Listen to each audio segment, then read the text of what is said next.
말씀을 듣는 큐티 김정희 목사입니다. 오늘 말씀은 욥기 2장 1절부터 13절까지 말씀입니다.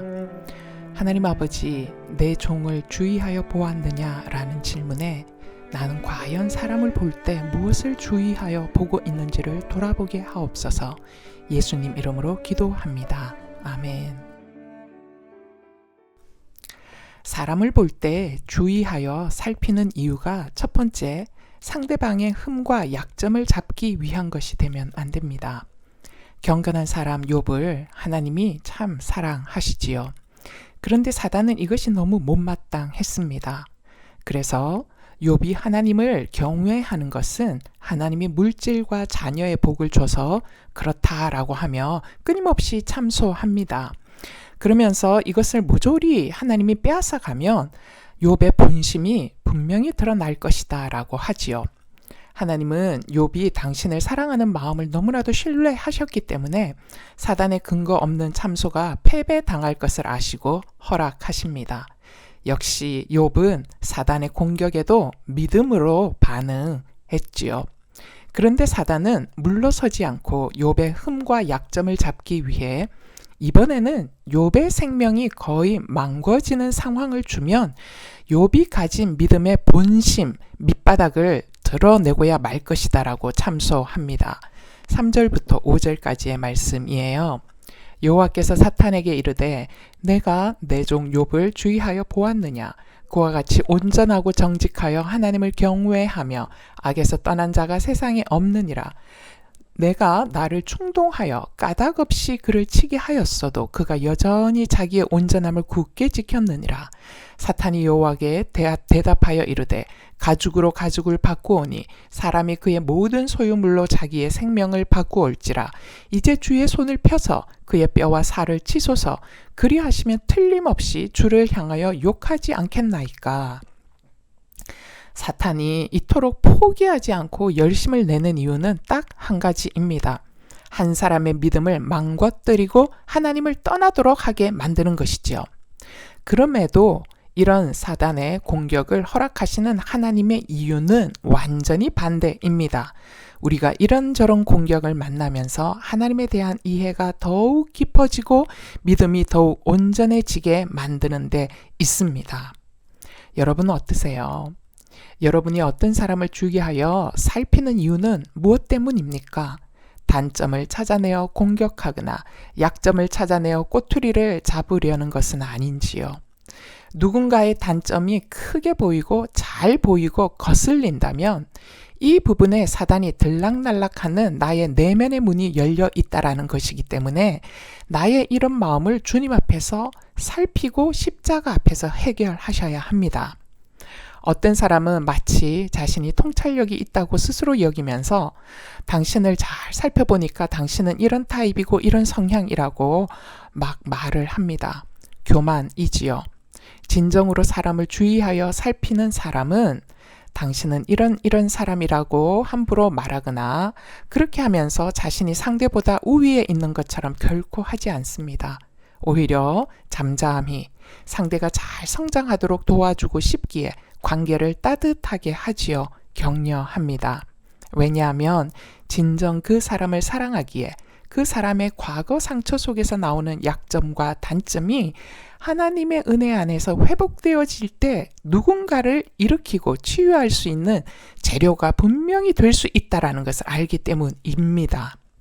묵상 질문이에요. 어떤 사람을 주의하여 보는 목적이 어디에 있습니까? 흠을 잡기 위해서입니까? 상처 입은 그 사람의 마음을 잘 보듬고 회복시켜주고 싶어서입니까? 나는 사람을 잘 파악하는 사람이라고 스스로 깊은 착각에 빠져 있지는 않습니까?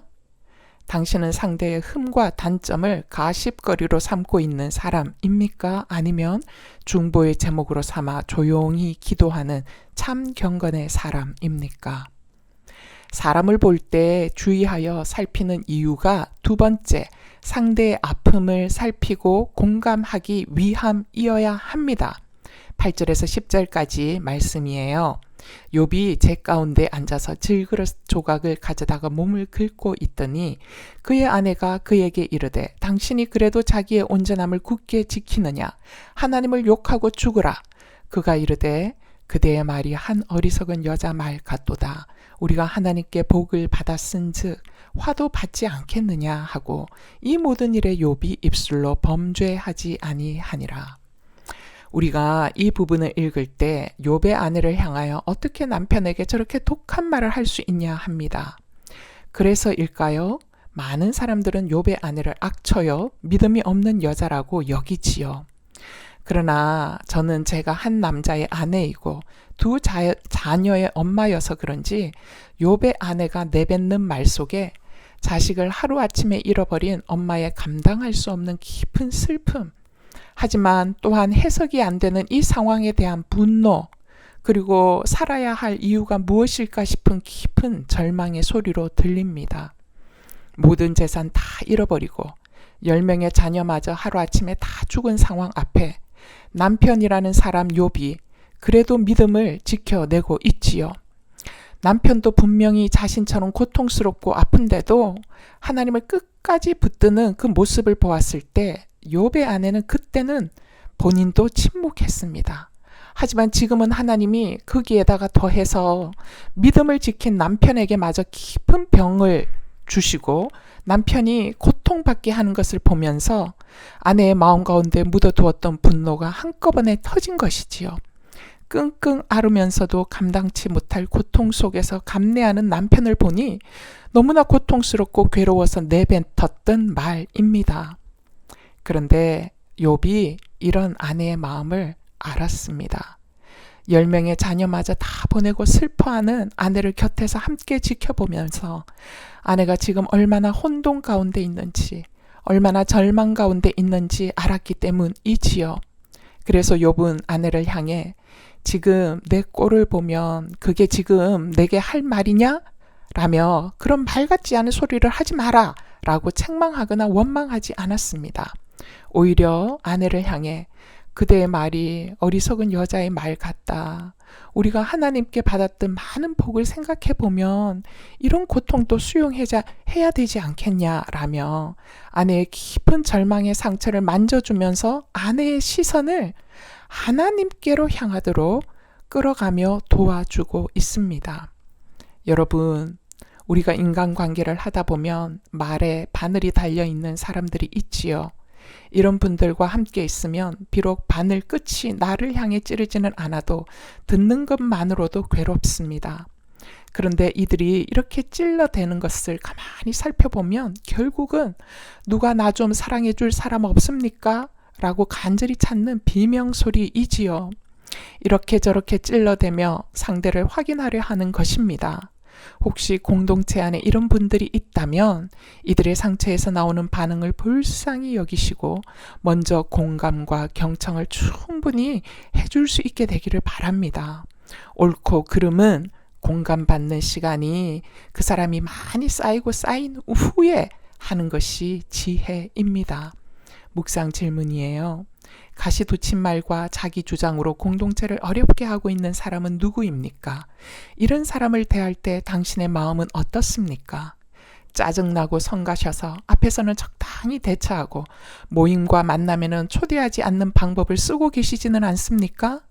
나와 공동체를 어렵게 하는 사람을 대할 때 나는 옳고 그름이 먼저입니까? 아니면 이해와 공감이 먼저입니까?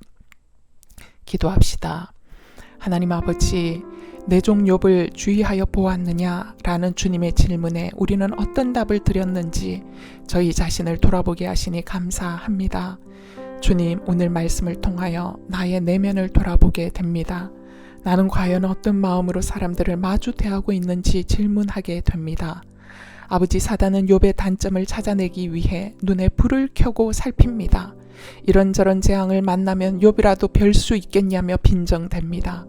그럼에도 주님은 끝까지 욥의 편에 쓰셔서 욥의 신실함과 진실함과 온전함을 변호하십니다. 아버지, 욥이 우리가 상상조차 할 수 없는 이 엄청난 재난을 만나도록 하나님께서 허락하셨음은 욥을 향한 자신감이 아버지에게는 있었기 때문입니다. 아버지, 저도 아버지의 마음에 자신감을 주는 자녀이고 싶습니다. 그래서 이런저런 고난을 만날지라도 하나님을 기뻐할 수 있는 믿음의 수준까지 걸어갈 수 있게 되기를 원합니다. 아버지, 간구합니다. 저희들이 사람을 만나고 그 사람에 대해 알아갈 때 상대의 허물이 보이고 약점이 보일지라도 저희들의 허물을 덮으시고 생명을 주신 주님 사랑을 먼저 받은 자처럼 상대방의 약점과 허물을 덮어주고 오히려 상대방의 장점을 칭찬하고 격려하여 성장하도록 하는 사랑의 마음이 부어지도록 역사하여 주시옵소서. 주님, 우리 또한 얼마나 많은 단점과 허물이 있는지 인정합니다. 그동안 성숙한 신앙의 선배들이 저희의 단점과 허물은 덮어주고 장점을 격려하여 주었기에 저희들의 믿음이 이만큼이나마 성숙할 수 있었습니다. 아버지, 먼저 걸어가신 신앙의 선배들의 이런 성숙함을 따라 저희도 누군가를 세워주고 격려할 수 있는 사람들로 걸어가게 하옵소서. 주님, 공동체 안에서 만나는 사람들 중에는 공동체를 어렵게 하는 사람들도 있습니다. 주님, 이런 사람들을 공동체 안에서 만나게 하심은 분명한 하나님의 계획이 있음을 믿습니다. 주님께서 이런 사람들을 저희에게 붙여주셔서 너희가 내 종을 유의하여 보았느냐? 라고 물으시고 계시다는 것을 저희들이 잊지 않게 하옵소서. 주님, 이분의 상처가 주님의 은혜로 치유되어 누군가를 살리는 놀라운 도구가 될 수 있음을 믿습니다. 라는 고백으로 주님께 대답할 수 있도록 역사하여 주시옵소서. 따뜻한 시선과 마음으로 마음이 아픈 자, 슬픈 자가 내뱉는 고통의 소리, 가시돋친 소리에 동일하게 반응치 않게 하시고 욥처럼 따뜻한 시선으로 저들의 고통의 소리를 보듬을 수 있도록 저희들의 마음에 주님의 마음을 부어 주시옵소서. 그래서 공동체 전체가 하나님의 놀라운 계획과 영광을 경험할 수 있도록 역사하여 주시옵소서. 우리 주 예수 그리스도 이름으로 기도하옵나이다. 아멘.